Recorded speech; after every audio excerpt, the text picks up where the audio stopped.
रब्बिल आलमीन वस्सलातु वस्सलामु अला सय्यिदिल मुरसलीन नबियना मुहम्मद व अला आलिहि व सहबिहि अजमाइन अम्मा बाद फ़क़द क़ालल मुअल्लिफ़ु हफ़िज़हुल्लाहु तआला अहकामुल मस्हि अलल खुफ़ैन व ग़ैरिहिमा मिनल हवाइल अल मस्हु लुग़तन अल इमरारु व फ़िल इस्तिलाहि इमरारु लियदि मग़लूलतन अला मा शुरिअल मस्हु अलैहि क़ाल अल इमाम अहमद रहिमहुल्लाहु तआला फ़ीहि अर्बाउन हदीसन अनिन नबी सल्लल्लाहु अलैहि वसल्लम व जमाहा इब्न मंदह रहमहुल्लाहु ताला अन समानीना सहाबियन मिन असहाबि रसूलिल्लाह सल्लल्लाहु अलैहि वसल्लम।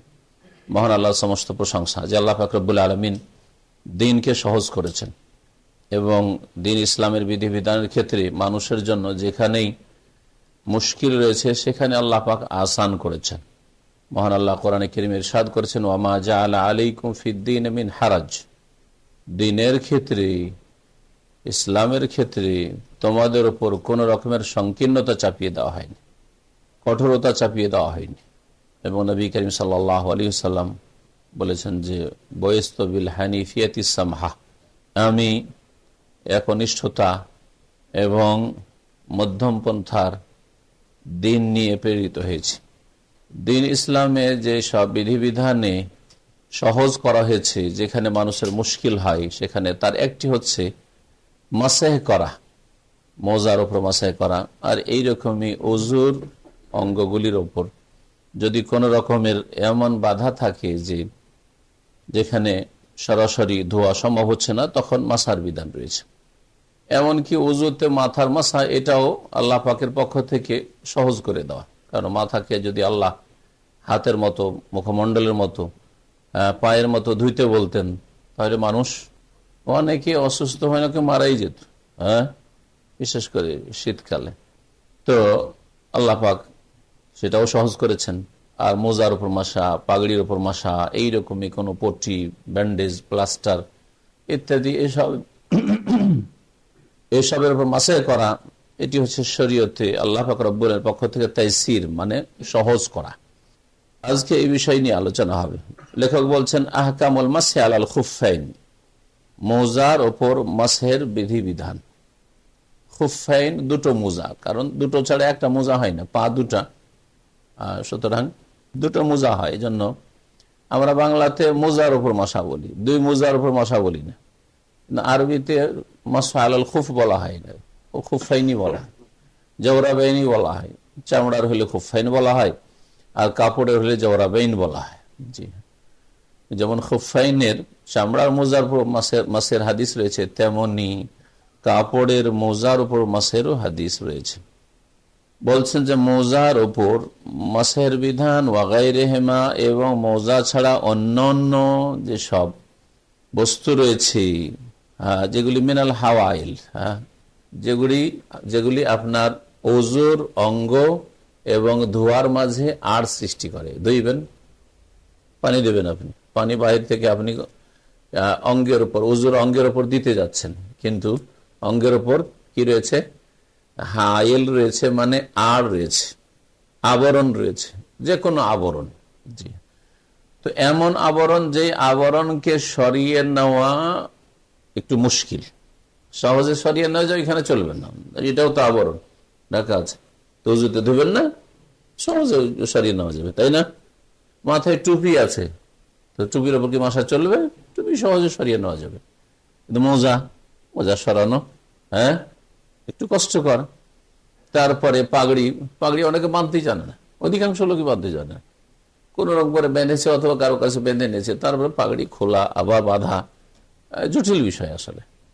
যারা পাগড়ি পরেছেন, আমরা পরেছি এককালে মাদ্রাসায়, মানে সবসময় পড়িনি, কিন্তু ব্যবহার করেছি, কখনো হয়তো অনুষ্ঠান, তারপরে বাঁধতে পারবো না হয়তো, আর বাঁধতে পারলেও মুশকিল, আবার একবার খুলে দিলে। তো কথা হচ্ছে যে যেখানে মুশকিল সেখানে আসান, এরই অন্তর্ভুক্ত হচ্ছে ওযুর অঙ্গের যে অঙ্গগুলিতে আবরণ রয়েছে, পানি পৌঁছাতে পারছেন না, সেগুলিতে কি করতে হবে? মাসহ করতে হবে। মাসহ কাকে বলে? বলছেন আল মাসহু লুগাতান, মাসার আবিধানিক অর্থ হচ্ছে আল ইমরার, মানে হাত ফিরানো, হাত বুলানো, যেই জায়গায় হাত ফেরানো, এটা হচ্ছে মাসহ। ওয়াফিল ইস্তিলাহে, আর ইসলামের পরিভাষায় মাসা কাকে বলে? বলছেন এমরারু রিয়াদে মাবুলুলাতান, ভিজা হাত ফিরানো। তাহলে শাব্দিক অর্থ হচ্ছে মাসাহা ইয়ামসাহু মানে হাত ফিরানো, শুকা হাত হোক আর ভিজা হাত হোক। কিন্তু শরীয়তে যখন বলবেন যে মাসা, আমি মাথার মাসা করলাম, আমি কান মাসায় করলাম, আমি মুজার মাসা করলাম, তাহলে ভিজা হাত ফিরিয়ে দেবো, শুকা হাত ফিরিয়ে লাভ নেই, হবে না মাসা। ভিজা হাত ফিরানো কিসের ওপর? যেখানে সেখানে নয়। আলামা শরী আল মাসু আলিহি, ওইসব অঙ্গের ওপর, হ্যাঁ, বা ওইসব আবরণের ওপর যার ওপর মাসের শরীয়তে বিধান এসেছে, শরীয়তে তার বৈধতা এসেছে বা ছাড় এসেছে। তো আপনার খেয়াল খুশি মাসে চলবে না, হাত মুজার মাসে চলবে চলবে না, কারণ আসেনি, এইরকম শরীয়তে কোনো দলিল আসেনি। হ্যাঁ, ইমাম আহমদ রাহিমাহুল্লাহ তাআলা বলছেন মোজার মাসের ক্ষেত্রে ফিহে আরবাউনা হাদিসান আনিন নবী সাল্লাল্লাহু আলাইহি ওয়াসাল্লাম, এই মাসা সম্পর্কে নবী করিম সাল্লাল্লাহু আলাইহি ওয়াসাল্লাম থেকে 40টি হাদিস বর্ণিত হয়েছে, একটি দুটি না। একটি হাদিস সহিহ সনদ থেকে থাকলে সেটা শরীয়তের একটি হুকুম প্রমাণ করার জন্য যথেষ্ট। 40টি হাদিস, তাহলে এই মাসাকে, মোজার উপর মাসাকে অস্বীকার করা হচ্ছে গুমরাহি। জি হ্যাঁ। ওয়াজামাহা ইবনে মান্দা, ইমাম ইবনে মান্দা একজন মুহাদ্দিস ছিলেন রাহিমাহুল্লাহ, তিনি সেই হাদিসগুলিকে একত্রিত করে সংকলন করেছেন।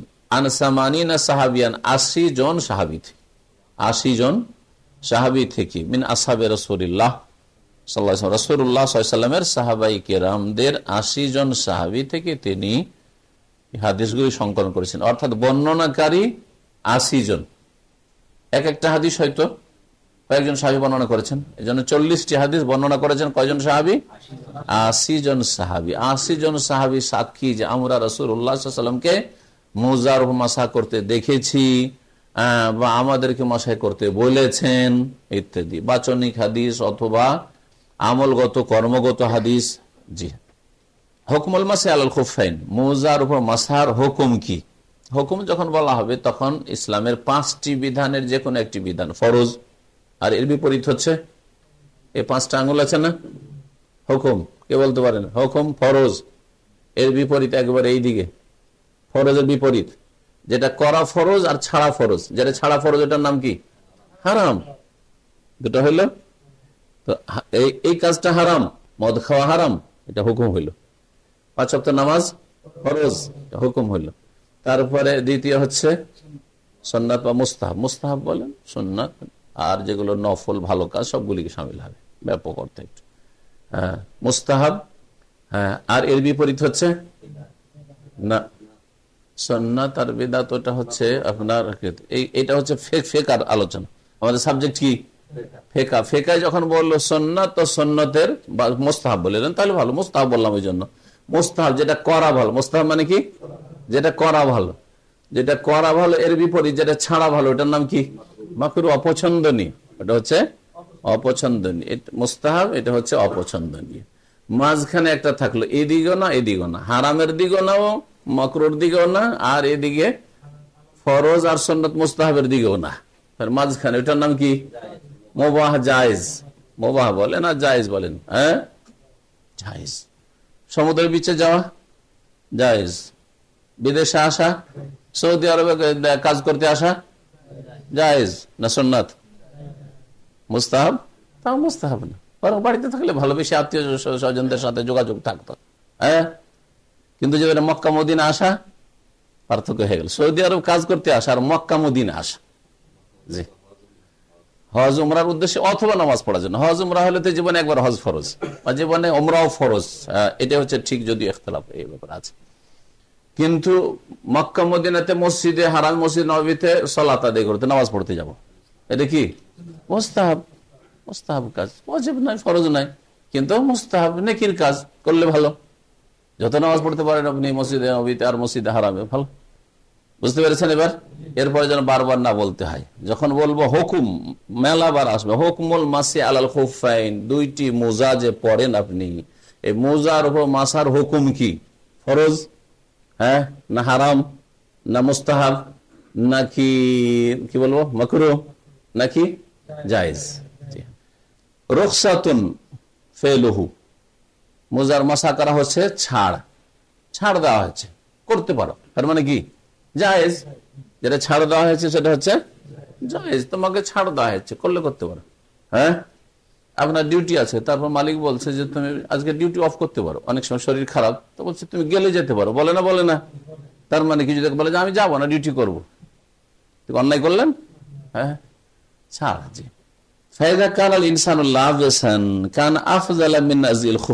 যখন মোজা পরে থাকবে, তাহলে মোজার মাসার ব্যাপারটা কেমন করা উচিত? মোজা পরে আছেন না মোজা পরে নন, আপনি দুটো অবস্থা হইতে পারে, তাই না? মোজা যখন আপনি পরিধান করে আছেন তখন আসল হচ্ছে যে মাসা করে নেন, খুলবেন না, মাসা করে নেন, কিন্তু উজুর অবস্থায় পড়তে হবে, ওইসব শর্তগুলি আসছে। আর যখন পায়ে মোজা নেই, হ্যাঁ হ্যাঁ, খালি পায়ে আছেন, মোজা নেই, তখন আসল হচ্ছে যে কি করবেন? ধুয়ে নেবেন। আবার তখনই করবেন না যে একটু মাসা করার জন্য এখন পরে নি, উজুটা তো আছে, পরে নি তারপর মাসা করবো, এরকম কাজ করবেন না। বোঝা গেছে এবারে? জি হ্যাঁ, যে অবস্থায় আছেন ওই অবস্থায় যেটা আপনার জন্য করণীয় সেটা করবেন। আর যদি খোলা থাকে তাহলে করণীয় কি? ধোয়া, সুতরাং ধুইবেন। পায়ে যদি মোজা থাকে তাহলে করণীয় কি? মাসা, সুতরাং মাসা করবেন, তাকাল্লুফ করবেন না। জি, তাকাল্লুফ এটা আরবি শব্দ, বাংলাতে লৌকিকতা দিয়ে তর্জমা করে, কিন্তু অত ব্যাপক অর্থ বহন করে না। হ্যাঁ, যে অবস্থায় আছেন ওই অবস্থায় থাকেন, এর বেশি কিছু করা এটা হচ্ছে কি? লৌকিকতা। হ্যাঁ, বাড়িতে সাধারণত কয় রকম আইটেম হয়? হ্যাঁ, ডাল ভাত মিলিয়ে 3-4 রকম, 3 থেকে 4 যদি হয় তো বাড়িতে এমনিতে হয়, তাই না? মধ্যম শ্রেণীর মুসলিমদের বাড়িতে, আমাদের বাঙালি সমাজে। কিন্তু যদি 10 রকম করেন, 8 থেকে 10, এটাকে তাকাল্লুফ বলে আরবিতে। বেশ তাকাল্লুফ, এইরকম কেন? লৌকিকতা এত, লোকজন আসছে, দেখবে, খাবে, যত রকম খাই আমরা, খাওয়াই না, এটা ভালো জিনিস না, ভালো কাজ নয় আসলে।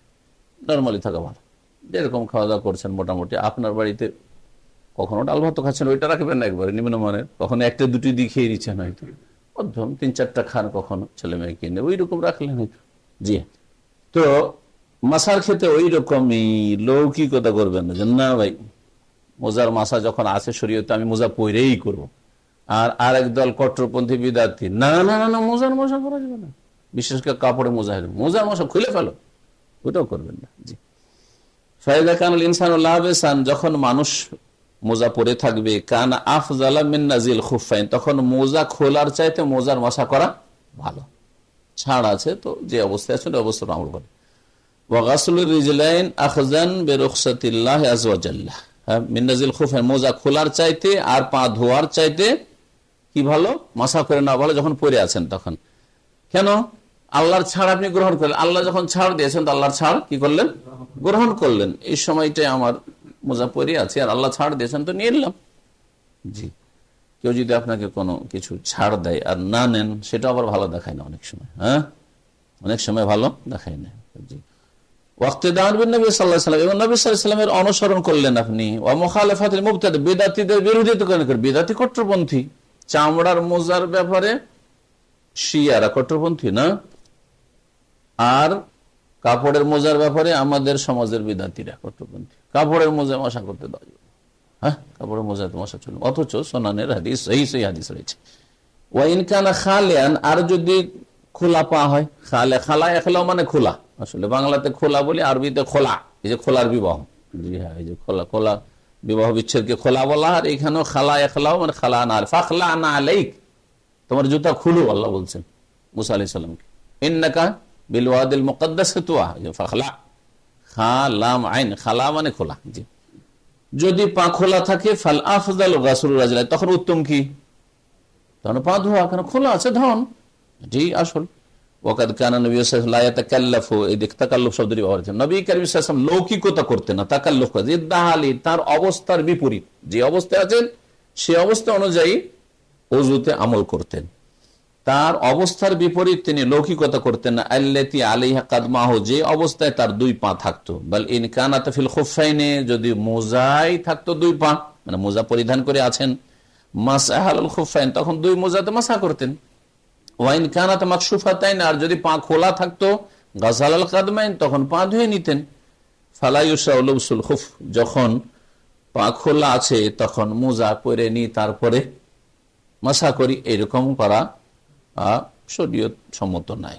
ভালো কাজ। লিয়ুমসাহ ফালা ইউশরাউ লুবসুল খুফ, যে মোজা পরবেন শরীয়ত মতে, লিয়ুমসাহ আলাইহি, যাতে করে মাসা করা যায়, এটা করবেন। ওয়ালা ইউখলাউ লিয়ুমসাহ, আর মোজা পরে আছেন না খুলবো পা ধুবো এরকমও করবেন না, এরকমও করবেন না। মুদ্দাতুল মাসহি আলাল খুফাইন, মোজার মাসার ক্ষেত্রে সময়সীমা আছে, ইচ্ছা মতো নাই যে পড়লেন ইচ্ছা মতো মাসা করতেই আছেন, চলবে না। ওর জন্য সময় সুনির্ধারিত করা হয়েছে। মুসাফিরের জন্য একটু বেশি ছাড় দেওয়া হয়েছে, আর বাড়িতে থাকা লোকের জন্য একটু কম ছাড় দেওয়া হয়েছে, কারণ মুসাফির এর জন্য বারবার মোজা টোজা খোলা কষ্টকর, তার জন্য একটু বেশি কষ্ট, সেই জন্য তাকে বেশি ছাড় দেওয়া হয়েছে। দেখেন সুবহানাল্লাহ, দিন ইসলাম কত সুন্দর দিন। বিনিসবাতিল মুকিম, বাড়িতে অবস্থানকারী লোকের ক্ষেত্রে ইয়ামুন ওয়া লাইলা, একদিন এক রাতের সময়সীমা রয়েছে। একদিন এক রাত মোজার মাসা করতে পারবে একবার মোজা পরেনি। অবিনিসবাতে মুসাফিরা, মুসাফিরের ক্ষেত্রে কেমন মুসাফির হইতে হবে? এমন সফর ইয়বিহুল কাসার, যাতে তার জন্য সালাত নামাজ কসর করা জায়েজ হয়। তাহলে মুসাফির শুধু নিজে আপনি মুসাফির বললে হবে না, শরীয়তের দৃষ্টিতে মুসাফির হইতে হবে। শরীয়তের দৃষ্টিতে মুসাফিরকে, যেই ব্যক্তি এত দূরে সফর করে গেছে যেটাতে কি করা যাবে, সালাত কসর করা যাবে, পক্ষে আনুমানিক 80 কিলোমিটার। একদল বলছেন যে 48 মাইল মানে 80 কিলোমিটারের মতো হয়, তারা কিলোমিটার দিয়ে বলছেন। আরেক দল বলছেন এই ব্যাপারে যেহেতু খুব শক্ত অকাট্য এরকম দলিল নাই স্পষ্ট, সেই জন্য তারা বলছেন যে সেখানকার দেশাচার যেটাকে সফর বলা হয় সেটা সফর, আর দেশাচার যেটাকে সফর বলা হয় না সেটা সফর নয়। কিন্তু সাধারণত দেখলে অধিকাংশ আল্লাহর জমিনে মোটামুটি 80 কিলোমিটারের কাছাকাছি গেলে এটাকে সফরই মনে করা হয়। হ্যাঁ, কিন্তু 30-40 কিলোমিটারকে সফর মনে করা হয় না। এখান থেকে আপনি কাতিফ যাচ্ছেন, সাফা যাচ্ছেন, সফর নয়। হ্যাঁ, ঠিক না? দাম্মাম থেকে খবর আসছেন, বাহারাইন ব্রিজ যাচ্ছেন, এগুলো সফর নয়। কিন্তু এখান থেকে জুবাইল যাচ্ছেন, এটা সফর। জি, তাতে 10-5 কিলোমিটার কম বেশি হোক, দ্বিতীয় মত যেটা ইমাম রহমাতুল্লাহ আলাইহি বা অন্যান্য আরো গবেষক ওলামা এটাই বলেছেন যে যেটাকে ওখানকার দেশের ভাষায় সফর বলা হয় সেটাই সফর, আর যেটাকে সফর বলা হয় না সেটা সফর নয়। তো যেখানে কসর করা যাবে এমন সফর যদি হয় তাহলে 3 দিন, সালাসাতু আইয়ামিন বিলায়ালিহা, 3 দিন 3 রাত। কারণ আলী রাদিয়াল্লাহু তাআলা আনহু থেকে বর্ণিত হাদিস রয়েছে এর দলিল। নবী করিম সাল্লাল্লাহু আলাইহি ওয়াসাল্লাম বলেছেন লিল মুসাফিরি সালাসাতু আইয়াম, মুসাফিরের জন্য 3 দিন 3 বিলায়ালিহিন্না, 3 দিন 3 রাত রয়েছে মোজার উপর মাসে করা। ওয়ালিল মুকিমি ইয়ামুন ওয়া লাইলা, আর মুকিমের জন্য, মুকিম মানে হচ্ছে বাড়িতে অবস্থানকারী, মানে যে মুসাফির নয়, বাড়িতেও নাই হয়তো কিন্তু 20 কিলোমিটার দূরে আছে, দাম্মামের লক্ষ্যবারে আছে, তো কি বাড়িতে নেই, হ্যাঁ মুসাফিরও নাই, তাহলে ওকে কি বলবো? ও মুকিম। হ্যাঁ, মুকিমের হুকুমে আছে, যদিও বাড়ির বাইরে আছে। অথবা সফরে আছে কিন্তু সফর 4 দিনের বেশি হয়ে গেছে, মক্কা গেছেন 1 সপ্তাহের জন্য, আগে থেকে নিয়ত করে গেছেন আমি থাকবো 1 সপ্তাহ, 4 দিনের বেশি থাকবো, তাহলে আপনি মুসাফির না। মক্কায় পৌঁছে গিয়ে মুসাফির না, রাস্তাতে মুসাফির। যতক্ষণ যাচ্ছেন মুসাফির, আবার যখন ওখান থেকে আসছেন রাস্তাতে মুসাফির, কিন্তু যতক্ষণ আপনি ওখানে আছেন 1 সপ্তাহ ধরে বা 5 দিন ধরে, 5 দিন থাকলে আপনি মুসাফির না ওখানে। এটা হচ্ছে সঠিক মত। যে কোনো জায়গায় যদি আগে থেকে অবস্থান করব নিয়ত করে নেন যে 4 দিনের বেশি, 5 দিন বা তার বেশি, তাহলে আপনি মুকিম সেখানে। আর যখন আপনি 1 দিন 2 দিন 3 দিন বা 4 দিনের জন্য যাচ্ছি, হ্যাঁ, তাহলে কি মুসাফির আপনি, এই অবস্থায় মুসাফির। আর একটা মুসাফির শুনেন এখানে, যদি মাসাগুলি নামাজের যখন মাসাইল আসবে তখন হয়তো আসবে, আপনার কোনো ঠিক নেই, কাজ 2-3 দিনে হয়ে যেতে পারে, আবার 10-20 দিনও লাগতে পারে, এইরকম পরিস্থিতি হয় না অনেক সময়? যাচ্ছি, টাকা পয়সা কার কাছে পাবেন হয়তো, অথবা এমন কিছু কাজ সারার জন্য যাচ্ছেন, 1-2 দিন 3 দিনও হয়ে যেতে পারে, আবার সময় লাগতে পারে। তাহলে এই অবস্থায় যতদিন থাকবে ততদিন মুসাফির। এই আজকে হলে চলে যাব, কালকে হলে চলে যাব, এই কালকে হলে চলে যাব, প্রতিদিন বলছেন কালকে পরশু হয়তো হয়ে যাবে, চলে যাব, তাহলে আপনি যতদিন থাকেন না কেন সেখানে মুসাফির। এইভাবে নবী করিম সাল্লাল্লাহু আলাইহি ওয়াসাল্লাম তাবুকের সফরে 19 দিন ছিলেন আর কসর করেছেন। এইটাকে অনেকে বুঝেনি, তখন কি ফতোয়া দিয়ে থাকে তারা, বলে যে 19 দিন ধরে কসর চলবে। তার মানে যদি আপনি মক্কা যান নিয়ত করে যে 19 দিন বা 18 দিন, তাহলে কসর চলবে তাদের কাছে। তারা 4 দিনের মত পোষণ করে না। না, আসলে নবী সাল্লাল্লাহু আলাইহি ওয়াসাল্লাম ওখানে ভাবছেন যে এই তো চলে যাব, এই তো চলে যাব, এই তো চলে যাব। কাজ শেষ হচ্ছে না, আশা হচ্ছে না, কাজ শেষ হলে আজকালের মধ্যে চলে যাব, এই পরিস্থিতি ছিলেন। তো এইরকম পরিস্থিতি যদি কয়েক মাসও হয়ে যায়, প্রতিদিন ভাবছেন এই চলে যাব, এই চলে যাব, তাহলে আপনি মুসাফির। মুসাফিরের জন্য কি বললাম? 3 দিন 3 রাত। রাওয়াহু মুসলিম, হাদিস সহিহ মুসলিমের। ওয়াবতিদাউল মুদ্দাতি ফিল হালাতাইন ইয়াকুনু মিনাল মাসহি বাদাল হাদাস। আচ্ছা, এই যে 1 দিন 1 রাত বাড়িতে থাকা লোকের জন্য বা 3 দিন 3 রাত মুসাফিরের জন্য, এই সময়টা কখন থেকে শুরু হবে? যখন থেকে মোজা পড়েছে তখন থেকে? হ্যাঁ, একটা হলো এটা। 2 নম্বর হচ্ছে যখন উজুটা নষ্ট হয়েছে তখন থেকে, না যখন প্রথমবার মাসা করেছে তখন থেকে? প্রথম মাসা থেকে। মাশাআল্লাহ, প্রথম মাসা থেকে। মাসার সময়সীমা হচ্ছে কি? 1 দিন 1 রাত অথবা 3 দিন 3 রাত মাসার সময়সীমা। তাহলে প্রথম মাসা থেকে নিয়ে 24 ঘন্টা, এটা হচ্ছে মাসার। তাহলে তাকে সময় দেওয়া হইলে যে তুমি 1 দিন মাসা করো, 3 দিন মাসা করো, তাই না? আর যদি বলেন যে না, প্রথম উজু নষ্ট হয়েছে তখন থেকে, তাহলে উজু নষ্ট হয়েছে সকাল 6টে, জোহরের সময় প্রথম মাসা করলো, তাহলে তো 6 ঘন্টা কমে গেল, ঠিক না? দেখেন পার্থক্য। প্রথম মোজা পড়া থেকে যদি ধরা হয় ভোর 4টার সময় বা 3টার সময় পড়েছে, আর তারপরে তার 6টা পর্যন্ত উজু থেকেছে, তাহলে সময় আরো কমে গেল, তাই না? প্রথম মাসা থেকে শুরু করে 24 ঘন্টা বা 3 দিন 3 রাত, ওই কথা বলছেন। ওয়াবতিদাউল মুদ্দাতি, আর সময় শুরু হবে ফিল হালাতাইনের উভয় অবস্থায়, মানে মুকিম অবস্থায় আর মুসাফির অবস্থায়। কখন থেকে? ইয়াকুনু মিনাল মাসহি বাদাল হাদাস, উযু নষ্ট হওয়ার পরে যে প্রথম মাসা করলেন ওই মাসা থেকে শুরু, ফার্স্ট মাসা থেকে শুরু। শুরুতুল মাসহি আলাল খুফাইন ওয়া নাহবিহা, 2 মোজা বা অন্যান্য যে আবরণগুলি রয়েছে সেগুলির উপর মাসা করার কিছু শর্তাবলী রয়েছে। শর্তগুলি শুনেন। বলছে ইউশতারাতু লিল মাসহি আলাল খুফাইন, মোজার মাসা করার জন্য শর্ত রয়েছে। ওমা ইয়াকুম মাকামাহুমা, অথবা মোজা, চামড়ার মোজা বিকল্প যেগুলি, মিনাল জাওয়ারিব, কাপড়ের মোজা, ওনের মোজা, সুতির কাপড় হোক আর ওনের কাপড় হোক, যাই হোক, পাতলা হোক আর মোটা হোক, মোজা হইলি হলে পাতলা হোক অথবা মোটা হোক। অনেকে বলে পাতলা না, পাতলা হলে কি হলো? জি হ্যাঁ, যাকে মোজা বলা যাচ্ছে যে মোজা এবং পা স্পষ্ট দেখা যাচ্ছে না, সেটা মোজা। এই যে জাওয়ারেব বলল, তাহলে খুফ চামড়ার মোজা আর জাওয়ারেব, জাওরাব হচ্ছে কাপড়ের মোজা। ওয়ানাহবিহার, এইরকম অন্যান্য বস্তুগুলি।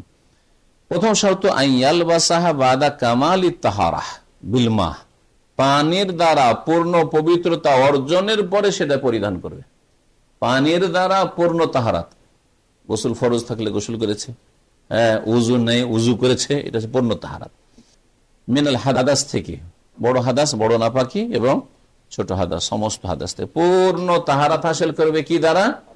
পানির দ্বারা। তাহলে বোঝা গেল যে প্রথমখানে যদি আপনি তেমন করে থাকেন, পানির দ্বারা আপনি তাহারাত হাসিল করেননি। প্রথম কি করেছেন? উজু করেনি, তেমন করেছেন, তেমন করার পরে মোজা পড়েছেন, তাহলে চলবে না। কারণ নবী করিম সাল্লাল্লাহু আলাইহি ওয়াসাল্লামের সহিহ বুখারী মুসলিম হাদিস রয়েছে, মুগীরা বিন শুবা রাদিয়াল্লাহু তাআলা আনহু বর্ণিত হাদিস, এবং অন্যান্যরাও বর্ণনা করেছেন, আন্না নবী সাল্লাল্লাহু আলাইহি ওয়াসাল্লাম কাল, নবী সাল্লাল্লাহু আলাইহি ওয়াসাল্লাম বলেছেন, এক সাহাবী নবী সাল্লাল্লাহু আলাইহি ওয়াসাল্লামের মোজাগুলি খুলতে চেয়েছিলেন, যে খুলে দিই, ধুইব বা ধুইবেন নবী সাল্লাল্লাহু আলাইহি ওয়াসাল্লাম। তখন বললেন দাহমা, মোজা দুটোকে ছেড়ে দাও আপন অবস্থায়, দাহমা ছেড়ে দাও। ফাইন্নী আদখালতুহুমা তাহিরাতাইন, কেন ছেড়ে দাও? কারণ এই দুটো আমি পরিধান করেছি পবিত্র অবস্থায়, পা দুটো পবিত্র থাকা অবস্থায় আমি কি করেছি? পরিধান করেছি। দ্বিতীয় শর্ত হচ্ছে আইয়াকুনাল খুফফু মিম্মা ইউমকিনুল ইনতিফাউ বিহি উরফান, মোজা এমন হইতে হবে যা দ্বারা দেশাচার উপকৃত হওয়া সম্ভব। মোজা পরার উদ্দেশ্য ওটা পাটা ঢাকা, তাই না? ঢাকা থাকে। আর যদি দেশাচার এত ছিঁড়ে আছে, বেরিয়ে আছে এতটা, একটু বেরিয়ে থাকার না। নবী সাল্লাল্লাহু আলাইহি ওয়াসাল্লামের জামানায় অভাব বেশি ছিল না, এখন বেশি অভাব। এখনো তো কিছু কিছু লোক ছিঁড়ে মোজা, এটা আঙুল একটু দেখা যাচ্ছে বা তলা একটু ছিঁড়ে আছে, পড়ছে না? পড়ছে না? পড়ছে। তো নবী সাল্লাল্লাহু আলাইহি ওয়াসাল্লামের জামানায় কত অভাব ছিল, তখন সবাই নতুন নতুন মোজা, একটু ফাটলে ফেলে দিত নাকি? তাহলে কিছু ফোকার যে শর্ত রয়েছে, না ছিদ্র থাকতে হবে না ইত্যাদি, সব ভুল কথা। আসলে তো কতটা ছিদ্র থাকলে চলবে না? যাতে মোজা কাজের যোগ্য না, মোজা মানে পা ঢাকা না, খুলে আছে, এতটা খুলে আছে। জি হ্যাঁ, নিচের দিক থেকে এত ছিঁড়া আছে, এতটা ছিঁড়া আছে, এরকম। কিন্তু ছোটখাটো যদি ছিঁড়া থাকে সমস্যা নেই, এরকম ছিঁড়া থাকতেই পারে, যা দ্বারা উপকৃত হওয়া যায়। চামড়ার মোজা দ্বারা উপকৃত আরো করা হইতো যখন জুতা নেই তখন চামড়ার মোজা দিয়ে হাঁটতো, এটা হচ্ছে উপকৃত হওয়া। জি। আর কাপড়ের মোজা হাঁটার উদ্দেশ্যে কেউ পরেও না, হ্যাঁ, বরং সেটা শীতকালে ঠান্ডা থেকে বাঁচার জন্য, অথবা এমনি পরে আজকালকার অলংকারের জন্য। যারা মানুষের ডিউটি করে তখন সুন্দর সুন্দর সাজ পরে, বিনা মোজাতে জুতাতেও ডিউটি যেতে পারবে না।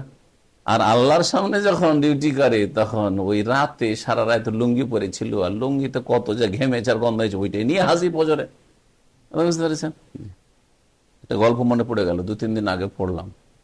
এক লোক দেখছে একজন মুসল্লিকে যে ও একেবারে যেই কাপড়টা রাত্রে পরে ঘুমায় সেই কাপড়টা পরে ফজরের নামাজে চলে এসছে, বা অথবা জোহরে চলে এসছে, নামাজ পড়তে চলে এসছে।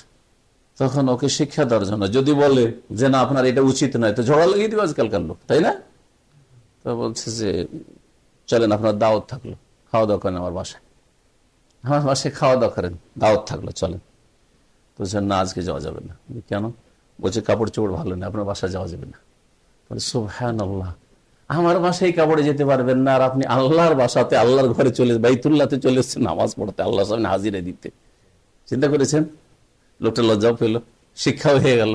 এটা হচ্ছে হিকমতের শিক্ষা দেওয়া। জি হ্যাঁ, জি। তো এগুলো হচ্ছে দাওয়াতের কাজে হিকমত। এই গল্পগুলো যদি জানা থাকে বা এই টেকনিক গুলো, তাহলে আপনি মানুষকে দাওয়াত দিতে পারবেন। যখন দেখবে যে ওই রকমই ছিঁড়া ফাটা কাপড়ে আছে, চলেন আজকে একটু লস লাগলো খাওয়ান, চলেন আমার বাসায় চলেন, বা চলেন একটু বাজার ঘুরে আসি।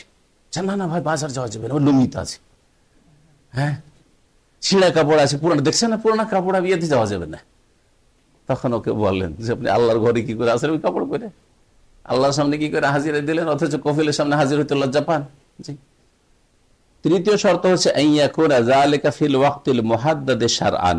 এই মোজার মাসা হইতে হবে ওই সময়সীমার মধ্যেই, যেই সময়টি শরীয়ত কর্তৃক নির্ধারিত, শরীয়তে নির্ধারিত করা হয়েছে, 1 দিন 1 রাত আর 3 দিন 3 রাত।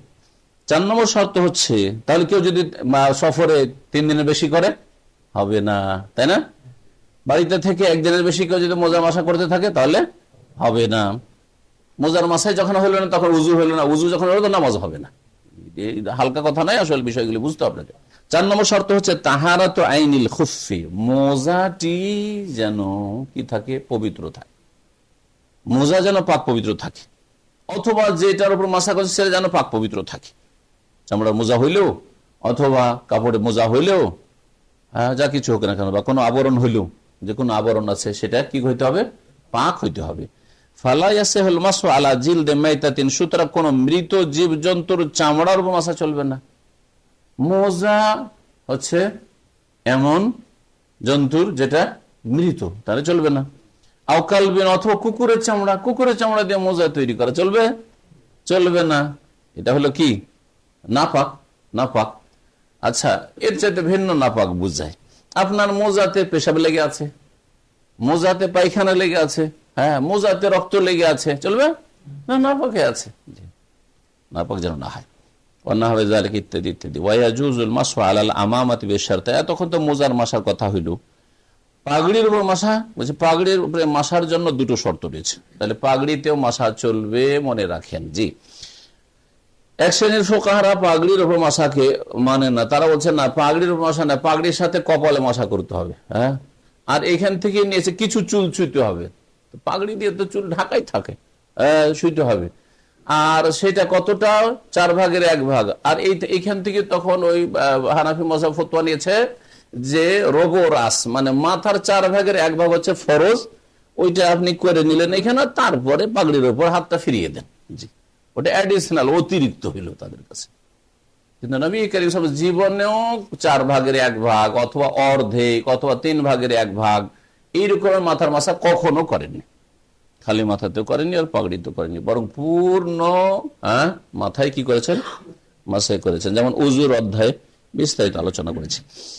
এইরকম শাফি মাযহাবে 2-4-5টা চুল ছুলেই হয়, এদিক থেকে ওই দিক থেকে একটু ছুঁয়ে নেন। হ্যাঁ, আর এই ফতুয়া থেকেই ওরা কি করে, কি ওই মারওয়ার ওপর ওমরা করার পরে ছোট ছোট কেচি নিয়ে এই ফুটপাতে এগুলো দাঁড়িয়ে থাকে, আর তখন 2-3-4টা চুল এখান থেকে কেটে দিল। আর এক শ্রেণীর বাবুরা যারা একটু চুল টুল দেখাতে চায়, তার বলছে কাজটা তো ভালোই হইলো, চুলটাও ঠিক থাকলো, আমার উমরাটাও হয়ে গেল। কিন্তু জানে না যে জাহেল যে উমরা হইল না, আবার উমরা হইল না তার, কারণ পূর্ণ মাথা থেকে আপনাকে মন্ডন করলে পূর্ণ মাথা করতে হবে। আর যদি চুল কাটেন তবুও পুরো মাথা থেকে চুল কাটতে হবে। সুতরাং মেশিন দিয়ে চুল কাটতে হবে। এমনি কেচি দিয়ে একটু একটু করে এদিক থেকে দিলেন, হ্যাঁ এদিক থেকে একটু ছেটে নিলেন, এদিক থেকে ছেটে নিলেন, এটাও চলবে না। মাথার ওপরটা ঠিকই থাকলো, কারণ বাঙালি আবার কাটিং ছাটিং হচ্ছে এইটা, হ্যাঁ, যে ওপর দিকে চুল বড় বড়, সামনের দিকে ঘোড়ার সামনের চুলের মতো বড়, আর এইদিকে আলপেট ছাটা আমাদের অঞ্চলে এদিক ছাটা আছে, এগুলোতে নেই। আর্মি কাটিং দেখেছেন না? এটা আসলে জায়েজ নাই, কারণ হাদিসে নিষেধ আছে যে কিছু জায়গায় কাটবে কিছু জায়গায় কাটবে, এটা নিষেধ আছে, কাজা বলা হয়েছে। কিছু জায়গায় কাটবে ছোট করে রাখবে আর কিছু জায়গায় বড় করে রাখবে, এটা জায়েজ নাই। আসলে চুল পুরো মাথা থেকে কাটতে হয়, হয় মুন্ডন করেন আর না হলে ছোট করেন।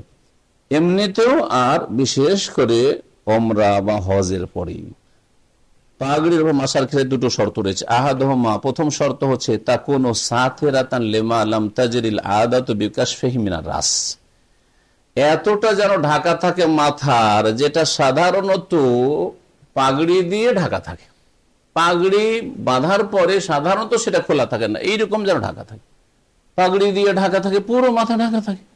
এখন কেউ যদি আমাদের দেশে গামছা দিয়ে পাগড়ি বাঁধে, আর এইদিকে উপরে চুল দেখা যাচ্ছে, আমাদের দেশে চাষিদের পাগড়ি দেখেছেন কি দেখেন নাই, চারিদিকে ঘুরিয়ে দিয়েছে, এখানে চুল উপরে ঠিক দেখা যাচ্ছে, হ্যাঁ, মাথা চলবে না? মাথা চলবে না, জি। তাহলে ঢাকা থাকতে হবে, যেটা সাধারণত মাথা কি দিয়ে ঢাকা হয়, পাগড়ি দিয়ে ঢাকা হয়। দ্বিতীয় শর্ত হচ্ছে লুবসুহা বাদা কামালি, তার পূর্ণ পবিত্রতার পরে পাগড়ি পরতে হবে। তার উজু অবস্থায় পাগড়ি পরিধান করতে হবে। বিনা উজুতে কেউ যদি পাগড়ি পরে তাহলে মাসা হবে না, যেমন মোজার মাসার ক্ষেত্রে বললো যে বিনা উজুতে কেউ যদি মোজা পরে নাই তাহলে মাসা হবে না। আল মাসা আলাল জাবিরাতি, পট্টির ওপর মাসা, পট্টি অথবা প্লাস্টার, যতগুলি এইরকম আছে। ওয়ুমসাহু আলাল জাবিরাতে বলছেন যে পট্টির ওপর বা প্লাস্টার মাসা করা যায়। জাবিরা কাকে বলে? জাবিরা শব্দটি হাদিসে ফিকহে এসেছে, ওয়াহিয়া আওয়াদুন ওয়া লাফাইফ, সেটা হচ্ছে আওয়াদ, উদের বহুবচন। উদ মানে হচ্ছে কাঠ, কাঠ বা বাতি টাতি দিয়ে ভেঙে টেঙে গেলে বাঁধে। ও লাফাইফ, লেফাফাতুন বহুবচন, লেফাফা মানে হচ্ছে আবরণ, জি, লেফাফা মানে হচ্ছে আবরণ, বাতি টাতি দিয়ে বা কাঠ দিয়ে তারপরে কি করে তখন পেঁচায়। এই ধরনের বিভিন্ন রকমের পটি, তুরবাতু আলাল কাসর, কোন জায়গায় ভেঙে গেলে সেটা দিয়ে বাঁধা হয়, ভাঙাটাকে বেঁধে রাখা হয়, এদিক ওদিক হিলাহিলি না হিলাহিলি হলে জয়েন্ট নেবে না, সেই জন্য। ওয়ুমসাহু আলা দামাদ, আর এইরকমই প্লাস্টার, দামাদ যেটা আজকাল হসপিটালে আপনার প্লাস্টার করে না, মোটা করে করে, এইটাকে দামাদ বলা হয়। আল্লাযী ইয়াকুন আলাল জুরহি, যেটা কিসের উপর, জখমের উপর হয়।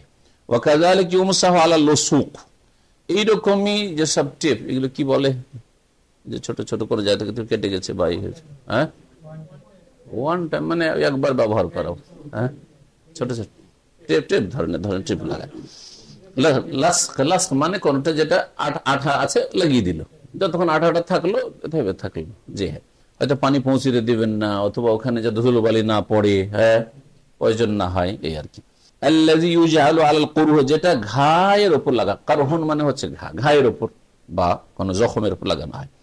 লিউরুদ যালিকা আন ইবনে ওমর, কারণ এই সব বর্ণিত রয়েছে আব্দুল্লাহ বিন ওমর রাদিয়াল্লাহু তাআলা আনহুমা থেকে। কুল্লু হাযিহিল আশিয়া ইউমসাহু আলাইহা, এই সমস্ত বস্তুর উপর বা আবরণের উপর মাসা করা যাবে, এগুলোর পটি, প্লাস্টার, আর কি বললাম, ব্যান্ডেজ, এইরকম যা কিছু আছে। বেশারত, কতটা, আনতাকুন আলা কাদরিল হাজাত, প্রয়োজন অনুযায়ী যাতে করে হয়, মানে যতটা বেঁধে রাখলেই কাজ চলে। আপনার ভাঙাটা আছে এইখানে, আর এইখান থেকে নিয়ে এইখান পর্যন্ত বাঁধা চলবে। ঘা আছে আপনার এইখানে, আর বসিয়ে রেখেছেন পটি একবারেই বড় করে, চলবে না? চলবে না। যতটা লাগে, যতটা আবরণ জরুরি অতটা হইতে হবে, ওর বেশি থাকলে হবে না। তাহলে উঠিয়ে ফেলে পানি পৌঁছাইতে হবে নিচে। প্রয়োজন মাফিক যেন হয়, কোন আল কাসরে, সে ভাঙা জায়গার ওপর যেন হয়, আউল জুরহে, অথবা সেই জখমের জায়গায় হয়, অমাকার জখমের জায়গায় এবং ওর আশেপাশে কাছাকাছি যেন হয়। মিম্মা লাবুদ্দামিন অজহা, যতটা সেখানে লাগানো আবশ্যক, লেতুয়াদ্দিয়া মহিম্মাথা, যাতে করে তার কাজটা হয়, এই কাজটা হয়। শুধু ঘায়ের উপর তো লাগানো যাবে না, ঘায়ের আশেপাশে চারিদিকে তো একটু একটু বাড়িয়ে লাগাইতে হবে, অতটা আর অনুমতি। ফাইন তাজাওয়াজাত কাদার আল হাজা, প্রয়োজনের বেশি যদি চলে যায় পারে, লাজেমাহু নাজউ মা যাদা আনিল হাজা, প্রয়োজনের বেশি যেটা লাগানো আছে সেটা উঠিয়ে ফেলতে হবে, প্রয়োজনের বেশি যেটা লাগানো আছে সেটা উঠিয়ে ফেলতে হবে। যেমন পেন্টের ক্ষেত্রে পড়েছেন মাসালা, পেন্ট অথবা ওই যে নখ পালিশ গুলো, হ্যাঁ মহিলাদের, এগুলো উঠিয়ে ফেলতে হবে যেগুলো গাঢ় আছে, ঠিক আছে। ফাইন তাদাররাবিযালিক, আচ্ছা ওইটা উঠাইতে যদি কষ্ট হয়, ক্ষতিগ্রস্ত হয়, মাসাহা আলা যায়েদ, তাহলে অতিরিক্তের উপর, উঠাতে গিয়ে ঘায়ের ক্ষতি হবে, হ্যাঁ প্রচন্ড ব্যথা, উঠাতে পারা যাবে না এরকম হয়তো, তাহলে তখন যেটা অতিরিক্ত আছে তার মাসা করবে, আর ওয়াজজাহু, সেটা যথেষ্ট হবে।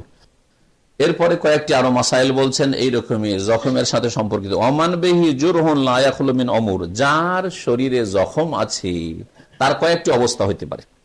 প্রথম অবস্থা হচ্ছে আইয়াকুন আলিহি জাবিরা, ওই জখমের উপর হয়তো পটি লাগানো আছে, আও লিফাফাতুন, অথবা কোনো আবরণ আছে, ও না বা কিছু একটা লাগানো আছে, তাহলে ফাইন্নাহু ইয়ামসাহু আলিহা, মাসা করবে, তাহলে মাসা করবে পটির উপর।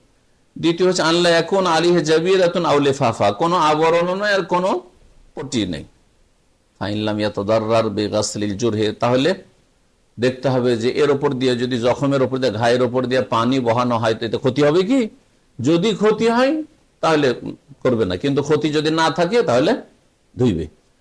ফাইন লাম ইয়াতাদাররার বিগাসলিল জারহি বা জুরহি আও মাসহি গাসালাহু আও মাসাহু, যদি ধোয়া সম্ভব হয়, ধুইলেও ক্ষতি নেই তাহলে ধুইবে, আর যদি দেখা ধুইলে ক্ষতি হবে কিন্তু মাসাই করা যাবে তাহলে মাসাই করবে, তাহলে মাসাই করবে।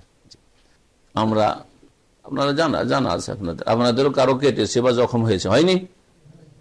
তারপরে ঘাটা প্রায় শুকাবার দিকে, ঘা এখন আছে কিন্তু শুকা হয়ে আছে, তখন ওর উপরে আমরা উজু করেছি, ধুয়েছি, কিন্তু একেবারে কাঁচা ঘা, তাজা, এখন ধুইলেই আবার রক্ত বইতে শুরু করবে, তাই না, বা বড়ভরা হয়ে যাবে, তাহলে এই ক্ষেত্রগুলি ক্ষতি, রোগ বৃদ্ধি করবে বা রোগের আরোগ্যে বিলম্ব হবে, এগুলি হচ্ছে ক্ষতির আশঙ্কা। রোগ বৃদ্ধি হওয়া অথবা রোগের আরোগ্যে বিলম্ব হওয়া অথবা ক্ষতিগ্রস্ত হওয়া, এটা ছিল দ্বিতীয় অবস্থা। তৃতীয় অবস্থা হচ্ছে আল্লাহ ইয়াকুন আলাইহি জাবিরাতুন ওয়ালা লিফাফা, কোনো পটিও নাই, কোনো আবরণ নাই, ওয়ায়াতাদাররারু বিল মাসা, করলেও ক্ষতি হবে, ধুইলেও ক্ষতি হবে, ধোয়া যাবে না, মাসা করা যাবে না, এরকম যদি হয় মারাত্মক, তাহলে ফাইন্নাহু ইয়াতায়াম্মামু বাদা ফারাগি মিনাল উযু, উযু করার পরে উযুর, আর সেটা ওই জায়গাটি উযুর অঙ্গের ভিতরে পড়েছে, তাই ওই জায়গাতে পানিও পৌঁছাতে পারলো, ধুইতেও পারলো না আর মাসাও করতে পারলো না, তাহলে কি করবে? উযু করবে ওই জায়গাটুকু বাদ দিয়ে, তারপর ওই জায়গা যেহেতু বাদ থাকলো সেই জন্য একটা তায়াম্মুম করে নিবে, সেজন্য একটা তায়াম্মুম করে নিবে। উযু শেষ করার পরে তায়াম্মুম করে নিবে। ওয়ালা তুশতারাতুল মাওয়ালাতু বাইনাল উযু ওয়াত তায়াম্মুম, এই তায়াম্মুম করার জন্য উযু আর তায়াম্মুমের মাঝে পরস্পরতা শর্ত নাই, অর্থাৎ যেমনই উযু করা হলো সাথে সাথে এমন করতে জরুরি নাই। ধরেন উযু করার 10 মিনিট হয়ে গেছে, 15 মিনিট হয়ে গেছে, আর তারপরে তখন সব অঙ্গগুলি শুকিয়ে গেছে, তারপরে তায়াম্মুম করলে অসুবিধা নেই। যেমন উযুর অঙ্গগুলির ক্ষেত্রে গত সপ্তাহে আলোচনা হয়েছে বা তার আগের সপ্তাহে যে পরস্পরতা জরুরি, যাতে করে মাঝখানে গ্যাপ না হয়, এইরকম উযু আর তায়াম্মুমের মাঝখানে গ্যাপ হলে এই ক্ষেত্রে কোনো অসুবিধা নাই। কোন ক্ষেত্রে? যখন দেখছেন যে এমন ঘা, যেই ঘায়ের ওপর পানিও বহানো যাবে না আর মাসাও করা যাবে না, তখন কি করতে হবে বললো? উযু করে নেবে, ওই জায়গাটুকু বাদ দিবে, আর ওই জায়গার জন্য কি করতে হবে? তায়াম্মুম করে নিবে। মাহাল্লুল মাসহি মিন হাযিহিল হাওয়াইল, এই যে আবরণগুলি রয়েছে, এই আবরণগুলির ওপর যে মাসা করবে, তো কোনখানে মাসাটা হবে? মোজার মাসা কোনখানে হবে? মোজা, নিচেও মোজা আছে তাই না, তো নিচের দিকে করবে না উপর দিকে করবে? উপর দিয়ে করবে তো কতটা, ওই পা বরাবর না, পায়ের উপর এই যে টাকনার উপরে যে আছে আপনার হাঁটুর কাছাকাছি হয়তো আপনার মোজা দিয়ে ঢাকা, ওগুলো তো করতে হবে। হ্যাঁ, তো বলছে ইউমসাহু জাহিরুল খুফফি ওয়াল জাওরাব, বলছেন যে চামড়া এবং কাপড়ের মোজার ওপর ভাগের ওপর মাসা করতে হবে, ওপর ভাগের ওপর মাসা করতে হবে। ওয়ায়ামসাহু আকসার আল আমামা, পাগড়ির মাসার ক্ষেত্রে পাগড়ির অধিকাংশ ভাগের কি করতে হবে, মাসা করতে হবে। পাগড়িতে ঝুলেও থাকে তো ওই দিকে মাসা করবে না, করবে না, যে মাথার উপর পাগড়ি আছে এই পাগড়ির অধিকাংশের ওপর হইলেই হইল। ওয়ায়াখতাসু যালিকা বিদাওয়াইরিহা, আর পাগড়ির মাসা বিশেষ ভাবে খাস কার সাথে, এই যে গোলাকার হয়ে আছে দাওয়াইর, হ্যাঁ দায়রা, রিং রোডকে তারিক দায়রি বলে, যারা রিয়াজ সফর করেছেন দেখেছেন, রিং রোডকে কি বলে, তারিক দায়রি বলে, কারণ রিয়াজে বেশি আছে এই রোডগুলি। আর তারপরে আপনার ওই যে গোলচক্কর গুলি এখানে আছে বা বিভিন্ন শহরে আছে, ওগুলো কি বলে, দাওয়ার বলে। দাঁড়ায় দৌড়া মানে হ্যাঁ ঘোরা, ঘোরা, জি চক্কর লাগানো ঘোরা। তো ঘুরিয়ে ঘুরিয়ে পেঁচায় নাই কি বলছে পাগড়ি, তো পাগড়ি যে গোল করে বাঁধা আছে ওই গোলাকারের উপর মাসা করতে হবে। ইউমসাহু আলা জামিল জাবিরা, আর যেটা পটি আছে বা প্লাস্টার আছে পুরোটা মাসা করতে হবে। আলাহা ওয়াসফালিহা, এখন এখানে করে ধরেন ভাঙা, এদিকেও ঢাকা এদিকেও ঢাকা, এইখানে কেউ মোজার মাসার মতো করবেন যে ওপর ভাগে মাসা করে নিলেন, না না এইদিকেও মাসা করতে হবে এইদিকেও মাসা করতে হবে, পুরোটা মাসা করতে হবে, এইভাবে এইভাবে সব দিকে মাসা করতে হবে। মিম্মা হুয়া ফি মাহালিল গাসলে, যতটুকু ধোয়ার স্থানের ভিতরে আছে, ধোয়ার স্থান সেই পর্যন্ত, মানে এখানেও যদি থাকে ওদিকে প্রয়োজন নেই, ওদিকে মাসা করার কোনো প্রয়োজন নেই, কারণ ওদিকে ধোয়াই আল্লাহ ধোয়ারই বিধান দেননি।